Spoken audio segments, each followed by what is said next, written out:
Hola chicos, Historia del arte y de la cultura 28. Mesopotamia, la escultura y alguna otra cosilla que seguramente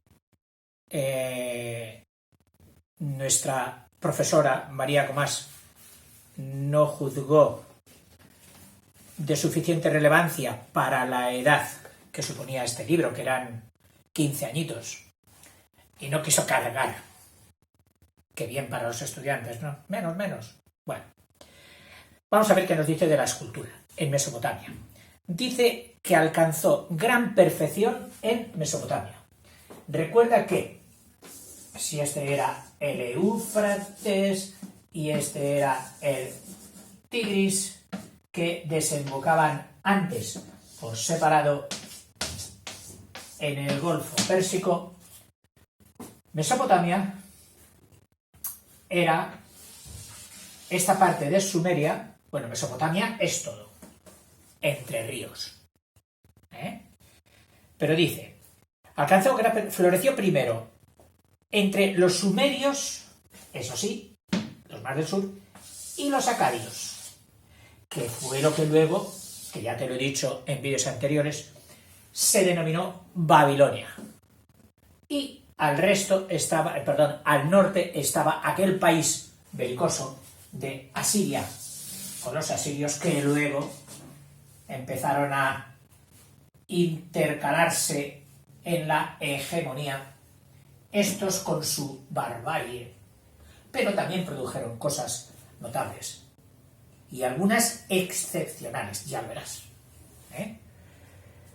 Dice, en la Baja Mesopotamia, desde fines del milenio cuarto y tercero, fíjate, milenio cuarto y tercero, una barbaridad, 3000 y pico años antes de Cristo, 2000 y pico años antes de Cristo, y estos señores ya hacían esculturas fabulosas.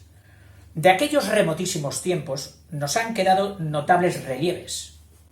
Nos han quedado, de estos tiempos, notables relieves como el de Ur-Nanse.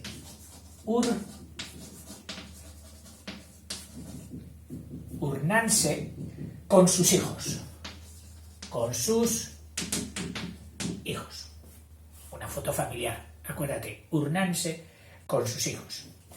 La estela de los buitres.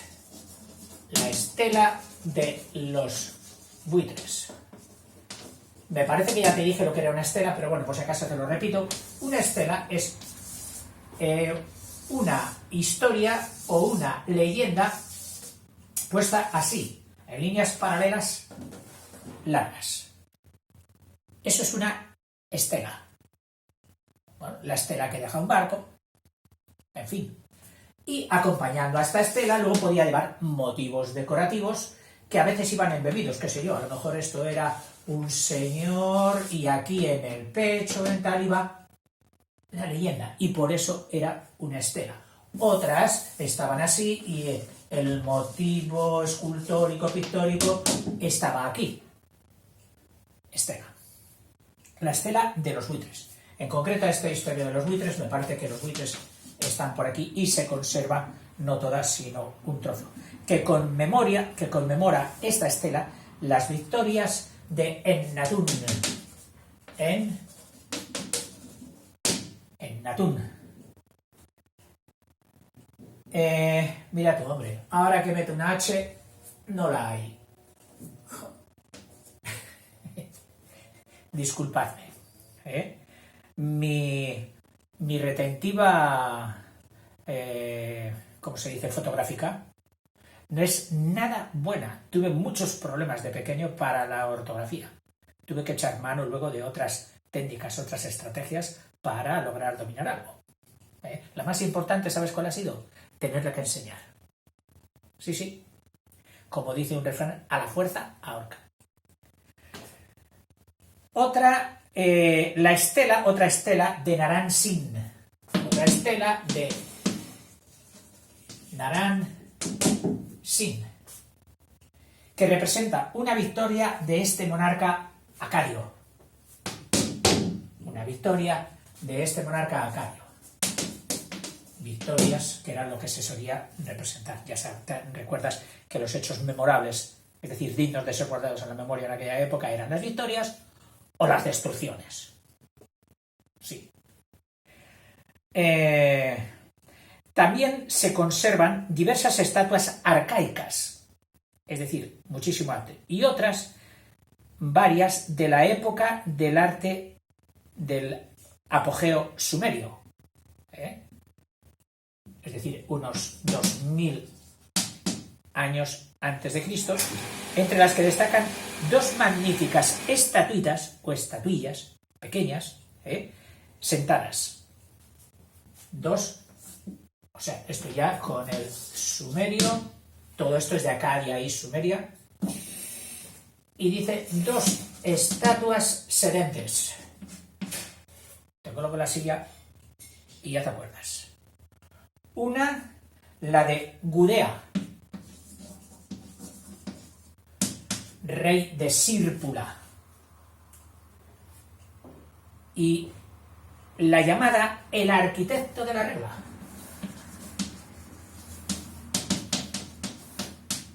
Mira, esta no tiene nombres propios y es buena para recordar. El arquitecto de la regla. Un hombretón sentado, sin cabeza, no ha llegado su cabeza hasta nosotros, y en sus rodillas tiene una especie de cajita que seguramente en aquellos tiempos era la regla, por eso se le llama el arquitecto de la regla. Que están, ¿dónde? Te lo puedes imaginar. El país que primero llegó a Mesopotamia y por lo tanto se hizo con muchas piezas, pues fue Francia. Entonces está en el Museo del Louvre. Siglos después, la escultura tuvo una nueva etapa de esplendor, ¿dónde? Pues en Asiria, como es lógico. Durante los siglos noveno y octavo. Fíjate que siempre vamos retrocediendo en la numeración porque vamos restando números al nacimiento de Cristo. Y todo esto es antes de Cristo. El noveno es más lejano que el octavo. Los artistas asirios, los asirios, los de los guerreros, fueron excelentes maestros en el arte del relieve. O sea, en el relieve fueron magníficos. Sobresaliendo en la representación realista de los animales. La caza les entusiasmaba. Y entonces, en lo que han sobresalido y han pasado a la fama en el resto del mundo, en el mundo entero, ha sido por el realismo en los animales, que es difícil de conseguir. El animal tiene una faz no idónea para expresar los sentimientos como nosotros, que con nuestra faz, nuestro semblante, nuestras muecas, somos capaces de manifestar miles de posturas anímicas.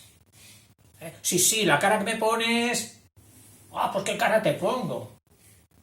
Es que las caras, con razón dicen, es el espejo del alma. Dicen que se ve nuestro interior a través de la... Bueno, esto en los animales es muy difícil. El perro puede estar muy contento, pero es muy difícil vérselo en la cara. Se lo veremos en el movimiento del rabo. El gatito puede estar zalamero pero no se lo veremos.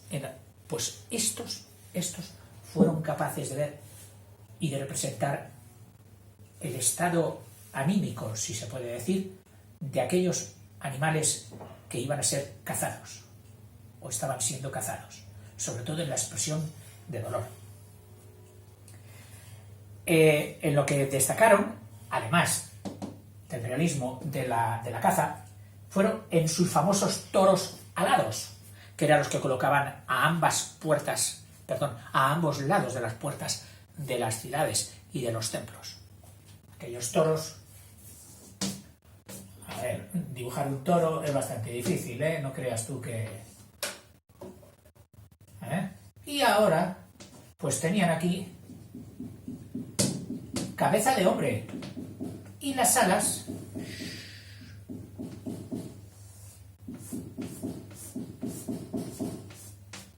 aquellos toros alados, que en los asirios eran horizontales, y luego veremos que los persas, el imperio siguiente, las ponían verticales. Estos toros alados, guardianes de las entradas de los palacios y los esculpidos en escena de caza o de guerra. Los animales muertos o moribundos a consecuencia de los dardos, flechas recibidos, representados en las cacerías de Ashurnasirpal. Cacerías de Ashurnasirpal. Animales de las cacerías de este señor. En las placas de alabastro, que ya te dije que eran, que adornan su palacio. Caballos salvajes, perseguidos por las jaurías de perros que les iban a cazar. Es un famoso, este ya es de Asurbanipal. Asurbanipal. Los caballos perseguidos por los perros. La leona herida. Y cuando dices la leona herida, hay que hacer como un descansillo, porque es una maravilla. Es una de las grandes obras artísticas de la humanidad. La leona herida. La expresión que tiene. De los relieves también de Asurbanipal, procedentes de su palacio de Nínive, la capital de Asiria. Recuerda que luego en una de esas invasiones fue quemada y aniquilada. Y otra también, el león de Istar, que este ya no fue un relieve normal, sino que fue hecho con cerámica. El león de Istar. El león de Istar a base de baldosín de cerámica en el palacio de Sargón II, uno de los emperadores más importantes en la ciudad de Khorramshahr.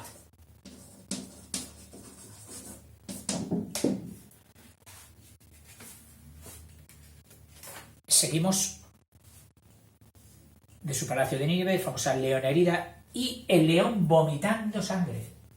De Asurbanipal, hemos dicho el caballo, pero también hay que poner leona herida, y esta métela en un cuadro, y el león vomitando sangre.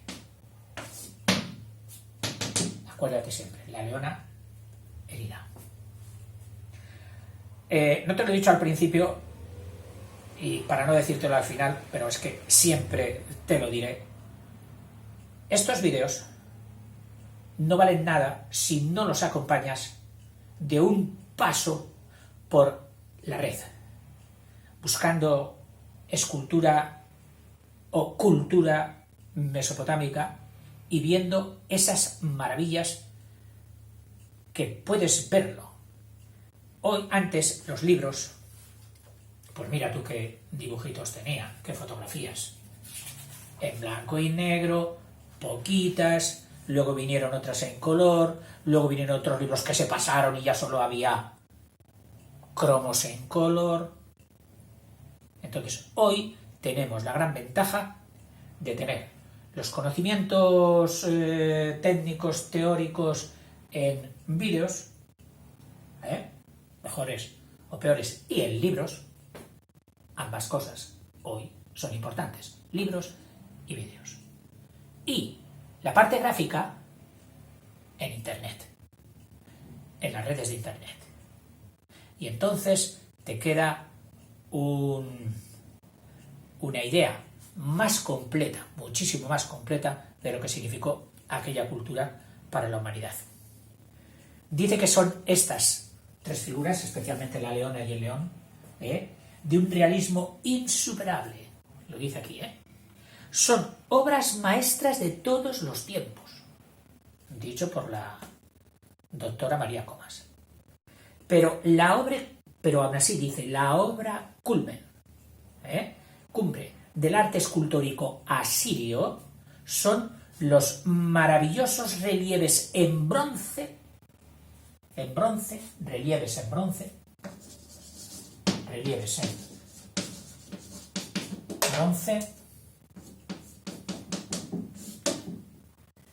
del palacio o de las puertas del palacio, unas puertas de bronce fenomenales con unos relieves impresionantes. El palacio de Salmanasar.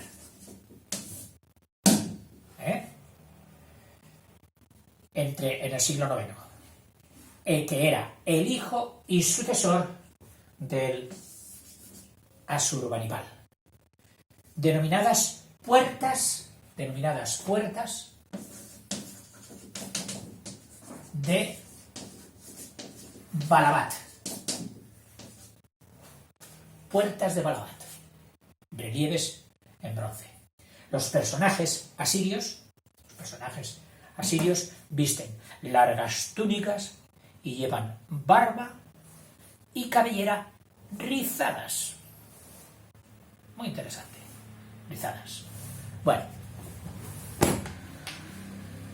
Para el resto, si te interesa ampliar, pues siempre puedes hacerlo en Google con las artes menores y seguramente que encontrarás cosas muy interesantes sobre la cerámica, la pintura, aunque la pintura pues ya, lógicamente, lo que no quedó en los vidriados de los baldosines es lo más difícil de conservar. Pero los vidriados sí. Los vidriados tienen una duración muy larga, si tenemos suerte de que estuvieran bien conservados. Por cierto que a veces las placas de arcilla, los ladrillos de arcilla grabados, los metían en vasijas. Las vasijas eran como las tecas, las cajas, que servían para guardar documentos que ellos consideraban muy importantes. Hasta luego.